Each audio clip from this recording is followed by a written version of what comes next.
Hello FOR242, let's explore some more old air photos in Google Earth. Right now we are looking at Eagle Lake, Square Lake, Cross Lake, Mud Lake. Up here is Fort Kent, down this way towards Ashland. And we're zooming in on a hardwood ridge, and within this hardwood ridge we have a curious square. Within that curious square we have some very obviously planted spruce. Within those very obviously planted spruce we have some very obviously not spruce. Those are going to be maples that have survived. How did this come to be, you ask, as a good forester, ecologist, or otherwise curious person about the world? Here we have a presumably well-drained hardwood ridge, though we do have some inclusions of wetter ground. For example, little pond here, maybe a beaver flowage. I don't see a dam, so maybe it's just a pond. In any case, looks like there's some aspen and some spruce surrounding that naturally. Maybe a bit of a wet run here, maybe. But for the most part, we're looking at tolerant hardwoods. When I say tolerant, I mean shade tolerant. That means sugar maple and yellow birch, long-lived, valuable, good species for forestry, good species for wildlife. They make nice cavities and holes, good trees all around. But why do we have this square? If you talk to a forester now, they'll tell you we do not do this anymore. And there's some practical reasons and some ecological reasons. One, you are fighting hard against some very difficult to kill species. If you want your spruce to win, you have to kill these and consider them weeds. Weeds being a tree out of place or a plant out of place. But this is just not practical. You can't win against sugar maple and red maple. They're just darn tough. So why was this done? And to answer that question, we need to know, when was it done? And one thing I'm curious about, you see this sort of horizontal band here, or diagonal band, whatever it happens to be. These look like potentially larger crowns, maybe not. That's something I'd want to go out and check with an increment borer, see if they're the same age, see if these are planted as well as these. This is obviously planted. But this is the only thing that makes me scratch my head and wonder if there's some natural element of spruce within it, because you can see a difference there. But there's no doubt at all that these were planted. When we say square spruce, that's in contrast to flat fir when we're talking about the needles. A fir needle is flat, a spruce needle is square. White spruce also smells like cat urine, so there you go. But we are not referring to the shape that it makes naturally on the landscape. This square is definitely planted, as well as this one and this one. But this area here, well, it's a similar color when you're looking at it from far away. This contrasts the regularity of these trees with this in here. These might not even be conifers, these look like bushes. This is just a wet area, and that sometimes happens with a perched water table up on top of a ridge. And there's another spot in there, looks wet in there, a bit of conifer in there, that might be cedar. But in any case, there's little pockets of diversity within this hardwood ridge, and there's nothing wrong with that. And if you're a white-tailed deer looking for a spot to hang out where there's maybe a little less snow on the ground, and then walk along that edge, browse some of the maple within the interior here, this could be a perfectly good and habitable place. And that might be a natural wet area, so these might be somewhat centered on natural wet areas. They might be shallower soils where the tolerant hardwoods weren't doing as well, weren't remaining as dominant. Maybe there was more poplar in here. But for whatever reason, let's see if we can go back in history and find out what is going on here. To do that, we've already looked at the tool we're going to use, but we haven't used it to its full capacity yet. And while we're looking at it at this scale, we see conifer throughout here, we have conifer here, and this hardwood ridge here. This is fall color imagery, which gives you the benefit of the contrasting foliage, which of course the deciduous trees are changing color with the season. But if we use our tool here, show historical imagery, we can go back, here's 2021, looks like some changes happened again, as things do. And back to 2013, that's the fall color imagery we were seeing by default, so that's actually brand new imagery to me, that's kind of cool. No, that's 2015. See, you have to check these things where it likes to lie. Now we've already looked at the tool to do that, and that is the Show Historical Imagery tool. So let's zoom out a little ways here and get our bearing. So there's the point we were looking at first, and there's the other one, and there's the other one. We have a wet run here around this stream, that's of course conifer. And this is fall color imagery, so we have the benefit of fall foliage giving a contrast between the hardwoods and the softwoods. And the intolerant hardwoods, the aspens and the poplars, are going to look different from the sugar maple and the yellow birch and the tolerant hardwoods. They tend to change their colors a little differently and change to a different color themselves. So this is all conifer, we have a boundary here, and then this wetter area here, conifer as well. And the distinguishing feature is the depth to water table or the depth to bedrock. where the conifers tend to be more competitive on shallower sites, where the sugar maple and the yellow birch are more demanding and don't do well on those sites. So it's not that sugar maple never sprouts down here, it just can't compete with those species that do well in that kind of environment. Anyway, if we use our Show Historical Imagery tool, there's 2015, and see we have to check the imagery date down here, 2015. It's giving me 1/12/2021, that's the day's date. Don't be misled and think this is what it looks like today. That's just not the case. So things have changed from 2015, or 2013 to 2015. Quite a lot has changed. But we can go back as far as 1997 and see what it looked like somewhat historically. That's as far back as we can go. Or is it? If we zoom out farther, we start to see more options. And we have to zoom out just a little farther. And now we can go back a little farther still. Now it's going to let us go back all the way to 1984. And then we can play back the imagery that's available at this resolution and see how things develop over time. Remember, 1984, 1985 is the end of the spruce budworm outbreak and the sort of middle to tail end of the salvage era. So a lot of dead fir out there that they're going out to pick up and get the last bits of before it all rots away. Hard times in the woods because the trees are decaying, becoming dangerous, and they fall and break and you can't sell them as logs, so it's a difficult time. You can see how this changes over time. This gets us to the 1297 imagery, which is my absolute favorite because it is again fall color, or at least something that looks exactly like fall color should. So there's Pennington Mountain, there's Pennington Pond Road that goes across here. That road, I love to hate it. It's a bit bumpy. It gets washed out a bit. It cuts around here, out there, and gets you out towards Westmanland here, and then out past Madawaska Lake there. But you can see this hardwood ridge. This is just beautiful hardwood out there. Awesome place to hike, hunt, fish, do any number of things. Very steep, cool water, nice spot. Then you get down into some softwoods here, and then this is the area we were actually curious about. You see we zoom in, it doesn't let me see that anymore. This is just how it is. So now looking in this general area here, we can see how we move forward, 1988, 1989, 1990, we're blasting some roads in there, trying to pick up the fur before it all goes away, trying to find anything that might still be alive. In 1992, there's our cut. So we can put a place mark on that if we so choose. So let's just plop a place mark there, and then we can go back in time and look at what it looked like before, back it up, back it up, back it up, and see, yeah, it was hardwood then, definitely hardwood.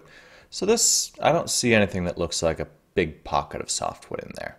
That looks like it's sort of, it's not quite as pronounced as Pennington Mountain, but it looks like it has been hardwood through at least the 1980s. So we go forward in time, we can see the development of this road. Looks like that's cut, but not yet fully developed, and then the road is completed there. And likewise, we can see a whole lot of stand initiation events happening down towards Westmanland, where this was more or less the epicenter of the spruce budworm outbreak. There was a lot of conifer in there that just got hammered. Who knows what condition it was in at that location at that time. Actually, I know exactly who you could ask if they remembered that time. There's people who were alive at the time and could tell you probably down to the last minute detail exactly what happened in that area. But we, sitting here, do not know. So we can see that it is being harvested here. A lot of this was replanted in the early planting programs. And a lot of this land changed hands from Great Northern Paper to J.D. Irving. A lot of that happened in 1997. I don't know about this spot exactly. So let's keep on moving forward, moving forward, moving forward. 1994, moving forward. So we can see a lot of these are going to be younger forests. These are products of the late spruce budworm era and into the post-budworm salvage era, and then the need to feed the mills with whatever softwood could be left after that. So all around hard times. And one of the major reasons we want to prevent another spruce budworm outbreak, because these sorts of emergencies do not lend themselves to sustainable management.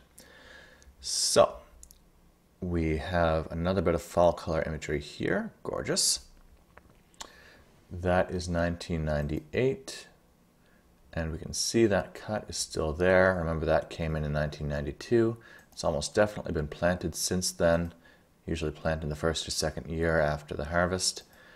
It's probably been sprayed once or twice with an herbicide to control the hardwood regeneration. It's going to want to sprout in that. That's sort of the big reason why they don't do that anymore. That when you're planting in a site that wants to be conifer, 1 or 2 shots does it. You have some grass competition and some poplar competition because poplar does well on that kind of a site. But when you're dealing with a tolerant hardwood site that's deep and well drained and rich, that sugar maple is tenacious. And you see, of course, it's survived to this day. So we're moving forward in time, forward in time, forward in time. This regular season imagery doesn't show the contrast very well. This is more fall color in 2006. We can see it developing. We can see this road in here going away. We can see old roads fading, and over time, new roads coming in. That we got a lot of our infrastructure from the budworm era, but not all of it was really ideal in terms of where it went by modern standards, the long-term maintenance of those structures. Some of these are just completely replaced. And let's go ahead and look at an example. So keep your eye on this road here. This is the main haul road to get into this area. You can go out by Madawaska Lake, you can go out towards New Sweden, but as we play this forward, you'll see that it goes away and it is replaced by new infrastructure. You can see them building it from the west here and from the east here, intending to meet in the middle, as they do in 1, 2, 3 more years. So it looks like they changed their original plan here, and I would guess that that is probably for about the same reason they abandoned this structure.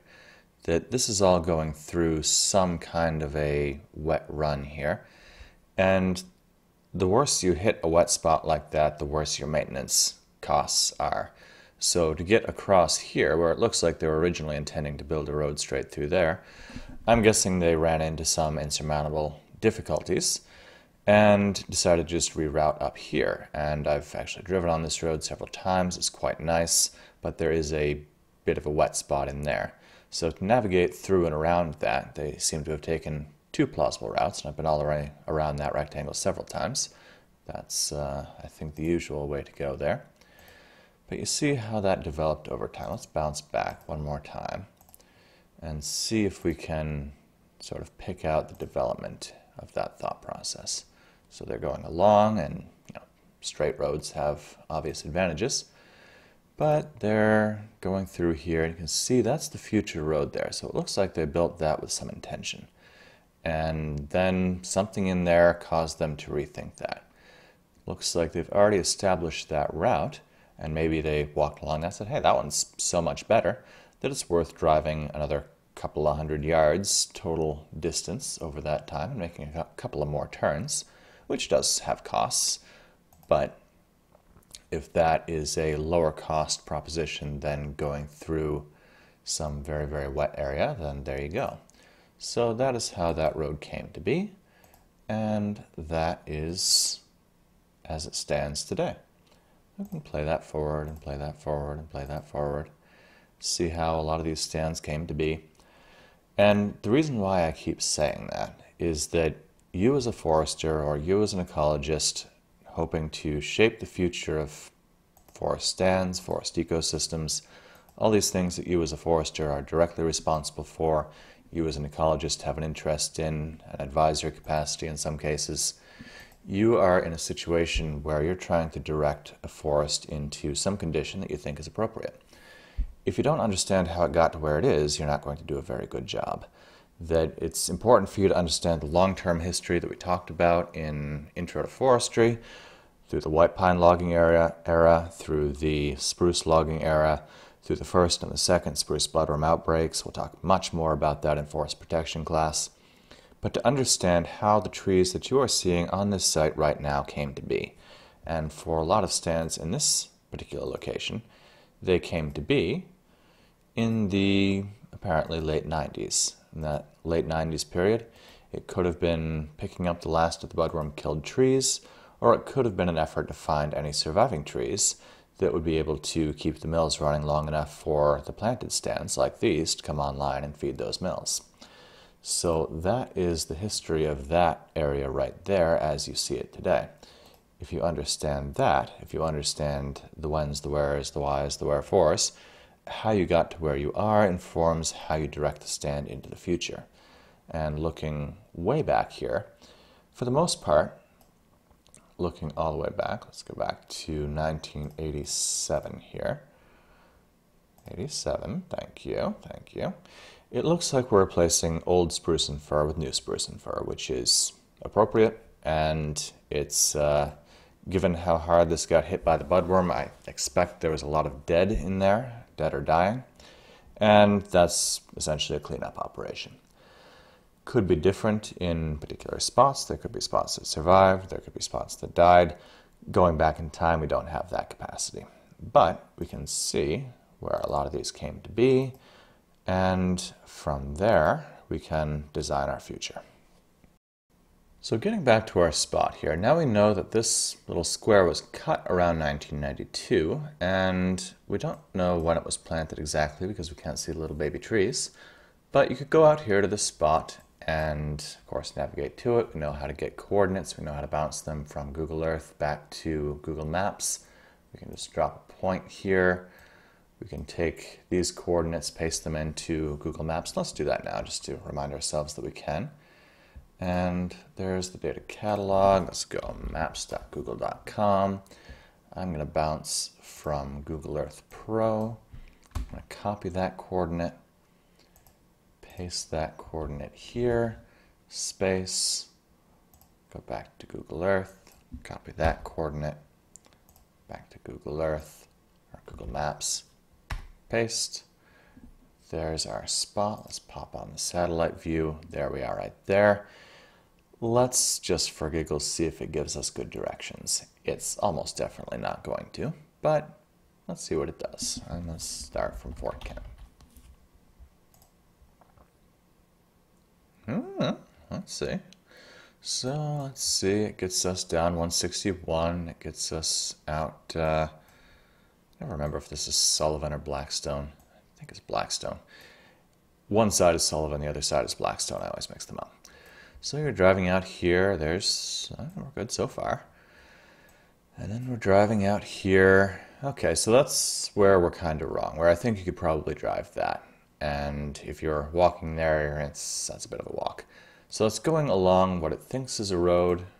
Let's pop back to Google Earth here and see if that actually is something we think is drivable. It's marked as a road.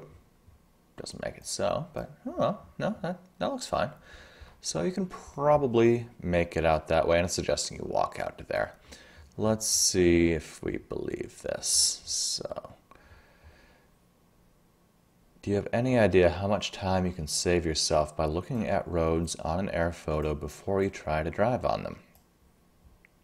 I don't mean to be unkind, but a lot of sadness could be saved by not trying to drive through that. And also, if you want to know, all right, I think I can make it through this one. So say you drive up to this and say, oop, there's a puddle.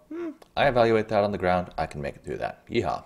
So if you do that, and it's borderline, but okay, and then you find some just massive hole in the ground here that you can't possibly drive through, you've wasted your effort back there. So always check out your roads. This one, it's grown in a bit. Doesn't look bad. So air photos are definitely your friend. Am I still going the right way? I think so. Yeah, we're still going the right way. So this is getting grown in. This might be cleaning out the undercarriage of the truck at this point with stuff growing in. So it might be better ATV access if you have that. Or if you have all the time in the world, you could walk it. But that doesn't look horrible. That looks passable. Maybe wet there. That is unknowable, but hopefully good because we're being covered by hardwood canopies there, not softwood. If it was softwood, I'd be a little more worried because softwood tends to grow in wetter areas. But here we go. We've arrived at our curious square. I think if you had a good truck, you could make it. So I disagree with Google Maps on the last bit. I would at least attempt that before walking in the other way. But if I couldn't make it out there for whatever reason, that would be the better way to go. You'd park here, walk here, there you go. And what do you do when you get there? You evaluate the age of the trees to answer the question of how did this come to be and why. So we can say, all right, these are a bunch of spruce trees. Sometimes if you're lucky, you get a big sign here saying this was planted in 1993. Otherwise, you get out an increment borer and count tree rings on a couple of the dominant trees that seem to be doing well. And from there, you have your age. So to answer our original question, which was how did this come to be and why, it was cut around 1992, and I would expect with a plan of planting, because why else would you do a perfect square like that in the middle of hardwoods? And we don't know if it was planted by the previous owner or the current owner, and that's a curiosity I have and might pursue someday in all my spare time. But we can also see just how badly it went with regards to beating back the competition of maple. Maple is tenacious, and we would do well not to fight it.